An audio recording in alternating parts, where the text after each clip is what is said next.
तो नमस्कार दोस्तों, मैं उमेश कुमार साहू आप सभी का एक बार फिर से स्वागत करता हूं हमारे YouTube channel the Ayurveda world में। तो जैसे दोस्तों बीएमएस फर्स्ट ईयर में है हमारा रचना शरीर, जिसे हम बोलते हैं फिजियोलॉजी। फिजियोलॉजी में हमें पाचन तंत्र मतलब डाइजेस्टिव सिस्टम हमारा है सिलेबस में। तो सिलेबस को कवर अप करते हुए हम डाइजेस्टिव सिस्टम पाचन तंत्र को पढ़ेंगे। तो सबसे पहले देखते हैं सिलेबस में क्या कुछ है डाइजेस्टिव सिस्टम के बारे में। तो सबसे पहले तो सिलेबस में ये पूछा गया है functional anatomy of gastrointestinal tract और एलिमेंट्री कैनाल। उसके बाद पूछा गया है function and composition of saliva and their function in digestion. तो डाइजेशन में जो सलाइवा है, सलेवरी ग्लैंड्स है, ये क्या भूमिका अदा करती है, ये चीज पूछा गया है। उसके बाद पूछा गया है stomach, liver, pancreas, large intestine, small intestine के composition, secretions and mechanism of secretion. इसके साथ साथ हमें पूछा गया है कि फंक्शन इन डाइजेशन। तो डाइजेशन में इनकी क्या भूमिकाएं होती हैं, पैंक्रियास की, लिवर की, इंटेस्टाइन की, स्मॉल इंटेस्टाइन, लार्ज इंटेस्टाइन और स्टमक की। इन सभी चीजों को हमें सिलेबस में पूछा गया है। तो सिलेबस को कवर अप करते हुए हम डाइजेस्टिव सिस्टम के बारे में पढ़ेंगे। तो सबसे पहले ओवरव्यू ऑफ डाइजेस्टिव सिस्टम देखते हैं हम। तो सबसे पहले देखते हैं डेफिनेशन। तो डेफिनेशन में क्या दिया गया है, digestive system is defined as the process by which food is broken down into simple chemical substance. जैसे कि एक एग्जांपल के थ्रू बताता हूं मैं, है नहीं, एग्जांपल के थ्रू जैसे बताता हूं मैं, उससे पहले इसको डेफिनेशन को पूरा कर लेते हैं। Simple chemical substance that can be used and utilise and absorb as nutrition. मतलब जैसे कि एग्जांपल के थ्रू बताता हूँ, जैसे कि ये बादाम है नहीं। अब ये बादाम जो है कॉम्प्लेक्स फॉर्म में है, मतलब जटिल रूप में है। अब ऐसे इसको मैं खाता हूँ, ऐसे ही मैं इसको खाता हूँ, तो मेरी बॉडी इसको यूटिलाइज नहीं कर पाएगी, इसका डाइजेशन नहीं कर पाएगी, इसका डाइजेशन बहुत मुश्किल से होगा। तो इसको क्या करेगी, इसको हमारा जो मैकेनिकल एक्शन होता है, मैकेनिकल एक्शन होता है, मैकेनिकल ब्रेकडाउन होता है टीथ के जरिए होगा मैकेनिकल ब्रेकडाउन। और जैसे ये टीथ के जरिए होता है, मैंने क्या किया, इसको इंजेक्शन करता हूँ, उसके बाद सारा प्रोसेस चलता है। तो सबसे पहले टीथ से ही हमारा, माउथ से ही हमारा डाइजेस्टिव सिस्टम स्टार्ट हो जाता है नहीं। अब इसको मैं चबाऊंगा अच्छे से, ये सिंपल पार्टिकल्स में डिवाइड होगा। सिंपल पार्टिकल्स में डिवाइड होगा तभी हमारा जो स्मॉल इंटेस्टाइन है, इसमें जितने भी न्यूट्रिशंस हैं लाइक प्रोटीन, कार्बोहाइड्रेट, फैट और न्यूट्रिएंट, तो इन सभी चीजों को तभी यूटिलाइज कर पाएंगे इंटेस्टाइन जब ये सिंपल फॉर्म में होगा।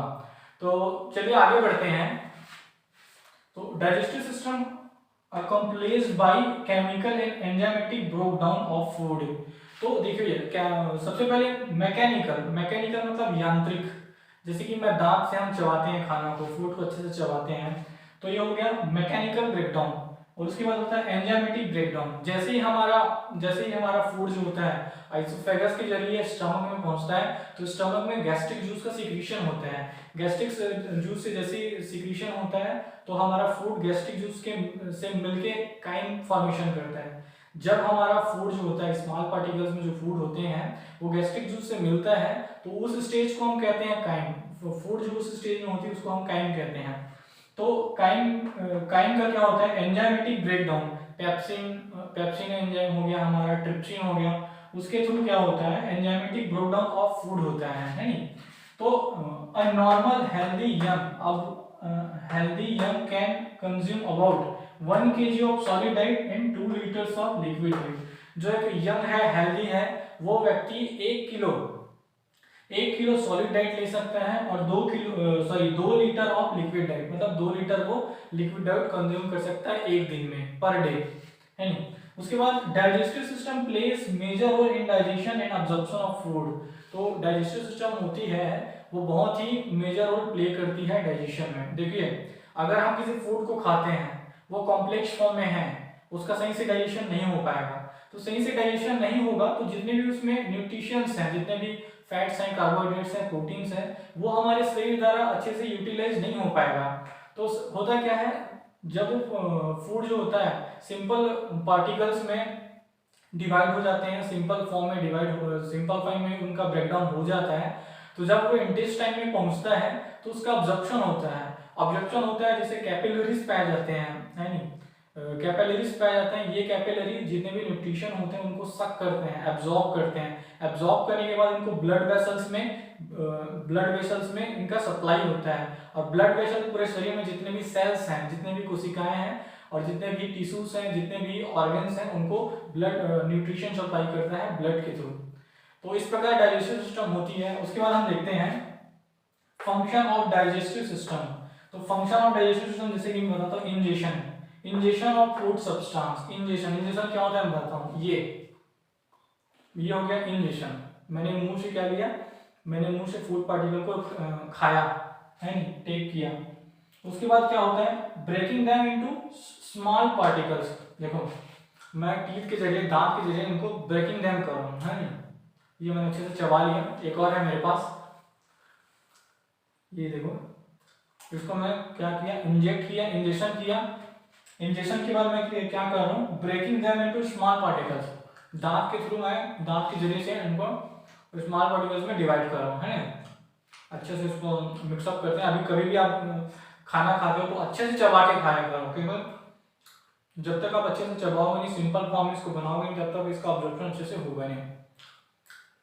तो ये हो गया। अब क्या हुआ, अब मैं इसको अंदर गटकूंगा। अंदर गटकना वो क्या बोलते हैं, आगे बताते हैं। अब उसके बाद देखो, छोटा छोटा स्पेलिंग है, आप अच्छे से समझ लेना। Transport of small particle in different areas of digestive system. तो जो होता है स्मॉल पार्टिकल्स का हमारे डाइजेस्टिव सिस्टम के डिफरेंट ऑर्गन्स में, ऑइसोफेगस में, स्टमक में और इंटेस्टाइन में, लार्ज इंटेस्टाइन में, स्मॉल इंटेस्टाइन में क्या होता है, ट्रांसपोर्ट होता है। उसके बाद सिक्रीशन ऑफ नेसेसरी एंजाइम। जितने भी नेसेसरी एंजाइम होते हैं एंजाइमेटिक ब्रेकडाउन के लिए, जैसे पेप्सिन, रेनिन, ट्रिप्सिन, काइमोट्रिप्सिन, ये अलग अलग एंजाइम होते हैं, इसको आगे डिटेल से पढ़ेंगे। इन सभी का सिक्रीशन होता है नहीं। सिक्रीशन होने के बाद डाइजेशन ऑफ फूड होता है। स्टमक में क्या होता है, काइम जैसे मैंने पहले बता चुका हूँ। तो काइम का क्या होता है, डाइजेशन ऑफ फूड। उसके बाद अब्जॉर्प्शन ऑफ फूड, तो हमारे स्मॉल इंटेस्टाइन में अब्जॉर्प्शन होता है। उसके बाद रिमूवल ऑफ अनवांटेड सब्सटेंस, जो अवांछनीय पदार्थ होते हैं, अवांटेड जिसे हम बोलते हैं, अवांछनीय पदार्थों का रिमूवल होता है।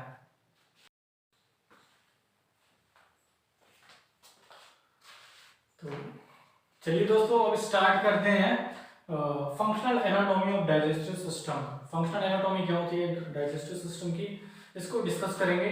तो सबसे पहले देखते हैं, digestive system is made up of gastrointestinal tract, जिसे हम जीआई ट्रैक्ट कहते हैं, और एलिमेंट्री कैनल, इसी को ही हम एलिमेंट्री कैनल कहते हैं। गैस्ट्रोइंटेस्टाइनल को दो वर्ड से मिलकर बना है। गैस्ट्रो मतलब स्टमक और इंटेस्टाइन मतलब हमारा इंटेस्टाइन। तो गैस्ट्रो से इंटेस्टाइनल ट्रैक्ट, जीआई ट्रैक्ट, इसी को हम कहते हैं एलिमेंट्री कैनल। ये एंड एसेसरी ऑर्गन मतलब सहायक अंग। तो देख एक बार फिर से पढ़ते हैं, digestive system is made up of gastrointestinal tract, इसे हम कहते हैं alimentary canal, and accessory organs which help in digestion and absorption. तो जो गैस्ट्रोइंटेस्टाइनल ट्रैक्ट होता है, एलिमेंट्री कैनाल, जो हमारा डाइजेस्टिव सिस्टम होता है, दो चीज से मिलकर बना होता है। गैस्ट्रोइंटेस्टाइनल ट्रैक्ट, इसे को हम एलिमेंट्री कैनाल कहते हैं, और दूसरा होता है एसेसरी ऑर्गन्स, जो पाचन में सहायक होते हैं। तो दो चीजों से मिलकर बना होता है, जो कि हमारे पाचन एवं अवशोषण मतलब डाइजेशन एंड अब्जॉर्प्शन में मदद करती है। अब उसके बाद आगे चलते हैं, जीआई ट्रैक्ट मतलब gastrointestinal tract is tubular structure, जो होती है ट्यूबुलर स्ट्रक्चर होती है, which extending from the mouth up to anus, हमारे माउथ से लेके माउथ से एनस तक एक्सटेंड रहता है, with a length of about 30 feet. देखो दोस्तों, हमारा जो जैसे कि आप डायग्राम में देख रहे हैं गैस्ट्रोइंटेस्टाइनल ट्रैक्ट, हमारा माउथ से लेके एनस तक की जो लेंथ होती है वो 30 फीट की होती है नहीं। तो ये होती है gastrointestinal tract tubular structure which is standing from the mouth up to anus with a length of about 30 feet. तो gastrointestinal tract form by two type of organs, तो दो प्रकार के ऑर्गन से मिलकर बनी होती है गैस्ट्रोइंटेस्टाइनल ट्रैक्ट। तो सबसे पहला होता है प्राइमरी डाइजेस्टिव ऑर्गन, और दूसरा होता है एसेसरी, जो मुख्य डाइजेस्टिव ऑर्गन होते हैं उनको प्राइमरी डाइजेस्टिव ऑर्गन बोलते हैं, और एसेसरी जो सहायक होता है डाइजेस्टिव सिस्टम में, पाचन तंत्र में जो सहायक अंग होते हैं उनको, उनके बारे में हम जानेंगे। जैसे कि आप डायग्राम में देख पा रहे हैं अच्छे से। सबसे पहला आता है माउथ, माउथ के बाद आता है फेरिंग्स, फेरिंग्स माउथ को मुख बोलेंगे, फेरिंग्स को हम बोलेंगे, फेरिंग्स को ग्रसनी बोलेंगे हिंदी में। आइसोफेगस, आइसोफेगस आहार नाल, स्टमक मतलब अमाशय, स्मॉल इंटेस्टाइन मतलब छोटी आंत, और लार्ज इंटेस्टाइन जिसे हम बोलते हैं बड़ी आंत। ये जो होते हैं प्राइमरी मतलब मुख्य डाइजेस्टिव ऑर्गन होते हैं। उसके बाद हम पढ़ते हैं एक्सेसरी मतलब सहायक डाइजेस्टिव ऑर्गन जो डाइजेशन में सहायता करते हैं। जैसे टीथ हमारे दांत हैं, टंग हमारे जीभ हैं, जीभ हैं, सैलिवरी ग्लैंड्स हमारे जो लार ग्रंथियां जिसे हम बोलते हैं, लार ग्रंथि सैलिवरी ग्लैंड्स होते हैं, सबलिंगुअल, सबलिंगुअल, सबमैक्सिलरी, पैरोटिड, ये सब हम पढ़ेंगे आगे है ना। ये होते हैं सैलिवरी ग्लैंड, जैसे मैं बता रहा था, सबलिंगुअल, पैरोटिड और सबमैंडिबुलर। और उसके बाद होता है एक्सोक्राइन पार्ट ऑफ पैंक्रियास। तो देखिए ये इंपॉर्टेंट चीज है, जो पैंक्रियास तो है हमारा एक्सेसरी डाइजेस्टिव ऑर्गन, लेकिन उसका एक्सोक्राइन, देखो दो फंक्शन प्ले करती है पैंक्रियास, एक तो exocrine and endocrine. Exocrine gland के रूप में और एंडोक्राइन ग्लैंड के रूप में। तो एंडो इसको हम आगे और पढ़ेंगे, पैंक्रियास जब पढ़ेंगे तो। उसके बाद आता है पैंक्रियास मतलब हमारा होता है, पैंक्रियास को हम बोलते हैं यार अग्नाशय, अग्नाशय बोलते हैं पैंक्रियास को, है नहीं। और लीवर, लीवर को हम बोलते हैं यकृत, और गाल ब्लैडर को बोलते हैं पित्ताशय। तो ये जो होती है एक्सेसरी डाइजेस्टिव ऑर्गन होती है।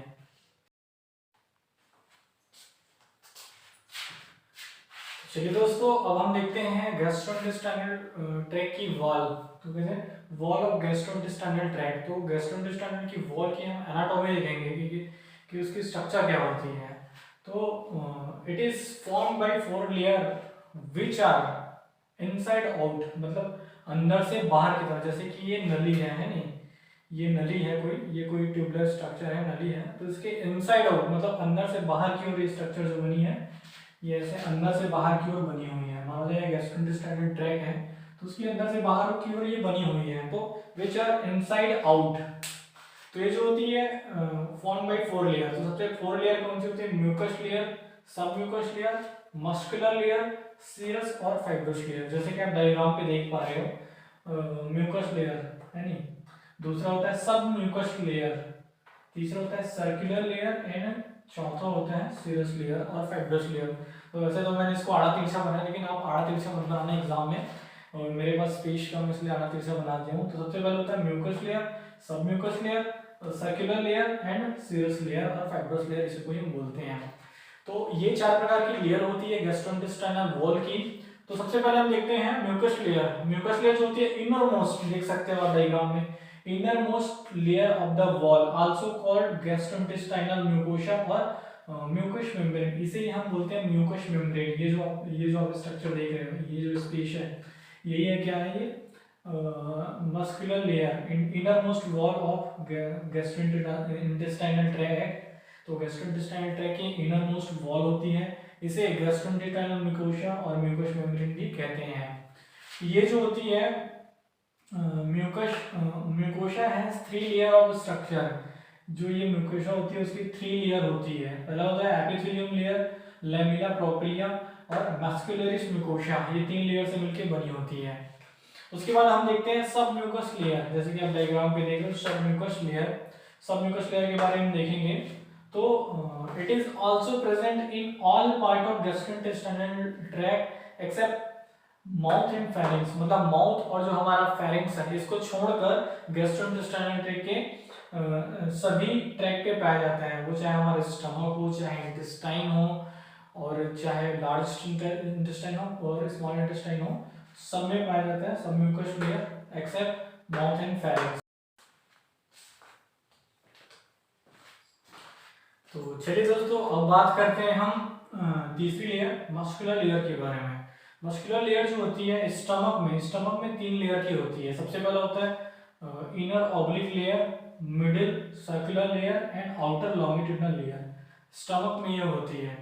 उसके बाद इंटेस्टाइन में भी होती है। इंटेस्टाइन का थोड़ा आगे बताएंगे इंटेस्टाइन में कौन सी होती है। तो इंटेस्टाइन में ये 2 लेयर होती है। इन इंटेस्टाइन इंटेस्टाइन, इंटेस्टाइन में ये दो लेयर्स होती हैं, middle circular layer and outer longitudinal layer, और स्टमक में ये तीनों होती है। इंटेस्टाइन में दो लेयर होती है, स्टमक में तीन लेयर होती है, जैसे आप देख रहे हो, inner oblique layer, middle circular layer and outer longitudinal layer. तो इंटेस्टाइन में जो होती है middle circular layer and outer longitudinal layer, दो लेयर्स होती हैं इंटेस्टाइन में। उसके बाद हम चौथे लेयर की बात करते हैं, जैसे कि आप देख रहे हो, डायग्राम पे, सीरस लेयर। सीरस लेयर जो होती है outer most layer of gastrointestinal tract, ये जो होती है आउटर मोस्ट लेयर होती है, ये either serous and fibrous in nature, ये या तो सीरस होते हैं या तो फाइब्रस होते हैं नेचर में। उसके बाद it is also called serous और सीरस मेम्ब्रेन।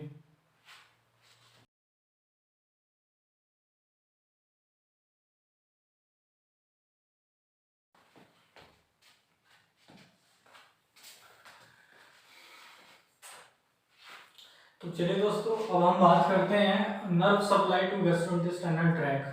तो नर्व सप्लाई के बारे में बात करेंगे तो यहाँ टू टाइप के नर्व सप्लाई होते हैं, एक होता है इंट्रिंसिक नर्व सप्लाई और दूसरा होता है एक्सट्रिंसिक। इंट्रिंसिक मतलब अंदर की और एक्सट्रिंसिक मतलब बाहर। तो इंट्रिंसिक नर्व सप्लाई जिसे होते हैं, सबसे पहले हम डिस्कस करेंगे इंट्रिंसिक नर्व सप्लाई के बारे में। तो इंट्रिंसिक नर्व सप्लाई में होता क्या है, इसका मेजर फंक्शन क्या होता है, it control all the secretions and movements of gastrointestinal tract. It present within the wall of gastrointestinal tract from esophagus to anus. ये जो होती है इंट्रिंसिक नर्व सप्लाई जो होती है आइसोफेगस टू एनस, मतलब आइसोफेगस से लेके एनस तक की इसकी सप्लाई होती है। और इसका मेजर फंक्शन क्या होता है, सिक्रीशन, जितने भी एंजाइम्स होते हैं, पेप्सिन, रेनिन और हमारे जो हो गया ट्रिप्सिन, काइमोट्रिप्सिन और अलग अलग एंजाइम्स हैं, उनका सीक्रेशंस करती है। साथ ही साथ मूवमेंट, जैसे कि हम कुछ भी भोजन लेते हैं, तो भोजन लेते हैं तो हमारे जो आइसोफेगस का मूवमेंट कराती है, स्टमक का मूवमेंट कराती है, इंटेस्टाइन का ये मूवमेंट कराती है। कौन, जो इंट्रिंसिक नर्व सप्लाई जो होती है, इसका मेजर फंक्शन होता है नी। It has two major network, देखो यहाँ भी नेटवर्क आ गया तो इट है, तो वही नेटवर्क क्या होता है, आप नेटवर्क की पावर समझो यार, लाइफ में नेटवर्क का बहुत ज्यादा महत्व है। तो it has two major network है नी। तो सबसे पहला होता है ऑर्बिस प्लेक्सस। ऑर्बिस प्लेक्सस जैसे कि आप डायग्राम पे देख रहे हो, ये हो गया ऑर्बिस plexus. It is present between the, ये हो गया आपका longitudinal muscles layer and circular muscles layer. ये जो होता है ऑर्बिस प्लेक्सस कहाँ है, इसका प्लेस कहाँ है, तो ये जैसे ये हो गया आपका ऑर्बिस प्लेक्सस नर्व, और कहाँ प्रेजेंट है, between the circular muscles layer and longitudinal muscles layer, इन दोनों के बीच में ये उपस्थित है, मतलब मसल्स लेयर में उपस्थित होती है Auerbach's plexus. Auerbach's plexus it is also known myenteric plexus, myenteric plexus भी बोलते हैं इसे। It present between the inner circular layer and outer longitudinal muscles layer। तो inner circular muscles layer and outer longitudinal muscles layer के बीच में present होता है, जैसे कि आप डायग्राम पे देख रहे हैं। तो अब इसका फंक्शन क्या होता है, मेजर फंक्शन जो होता है ऑर्बिस प्लेक्सस का मेजर फंक्शन क्या होता है, regulate the movement of gastrointestinal tract is the major function. तो ये क्या करती है, रेगुलेट करती है गैस्ट्रोइंटेस्टाइनल ट्रैक्ट के मूवमेंट्स को, ताकि हमारे जितने भी फूड पार्टिकल्स हैं वो एक स्थान से दूसरे स्थान तक आसानी से ट्रेवल कर सके, इसलिए उसमें हेल्प करती है कौन, ऑर्बिस प्लेक्सस, जिसका मेजर फंक्शन होता है।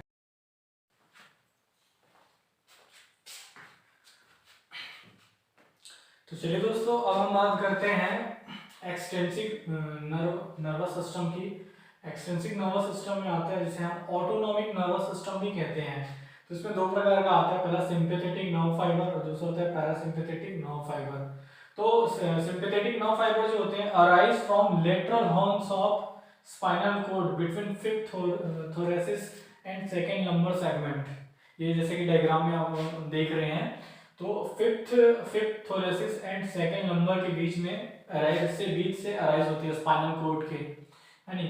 इसका फंक्शन क्या होता है, इसका मेजर फंक्शन होता है inhibit the movement and decrease the secretion of gastrointestinal tract by secreting the neurotransmitter noradrenaline. तो इसका फंक्शन क्या होता है, इनहिबिट मतलब रोकता है, inhibit the movement and decrease मतलब कम करता है सीक्रेशन ऑफ गैस्ट्रोइंटेस्टाइनल ट्रैक्ट। तो गैस्ट्रोइंटेस्टाइनल के ट्रैक के मूवमेंट को और सीक्रेशंस को डिक्रीज करता है, मूवमेंट को इनहिबिट करता है। किसके द्वारा करता है? By secreting the neurotransmitter noradrenaline के थ्रू ये क्या करती है, ये काम करती है। उसके बाद पैरासिम्पैथेटिक नर्व फाइबर होती है। पैरासिम्पैथेटिक नर्व फाइबर जो होती है it pass through some of cranial nerve and sacral nerve. Diagram में जैसे कि देख रहे हैं, फंक्शन क्या होता है? Accelerate the movement and secretion of gastrointestinal tract. ये क्या करता है? एक्सेलरेट करता है मूवमेंट और सीक्रेशन को, किसके? गैस्ट्रोइंटेस्टाइनल ट्रैक्ट की। और the neurotransmitter secreted by parasympathetic nerve fibre is acetylcholine. Acetylcholine जो होती है न्यूरोट्रांसमीटर होती है जो सीक्रेट होती है पैरासिम्पैथेटिक नर्व फाइबर के थ्रू। तो ये वीडियो यहीं पे समाप्त होता है दोस्तों। डाइजेस्टिव सिस्टम का सेकंड पार्ट हम बनाएंगे जिसमें हम डिस्कस करेंगे function, composition and secretion of salivary glands. तो major functions of saliva in digestive system, इस चीज को डिस्कस करेंगे। अगर ये वीडियो आपको पसंद आई हो तो लाइक, शेयर एंड सब्सक्राइब कीजिएगा और इसे अपने दोस्तों के साथ शेयर कीजिएगा।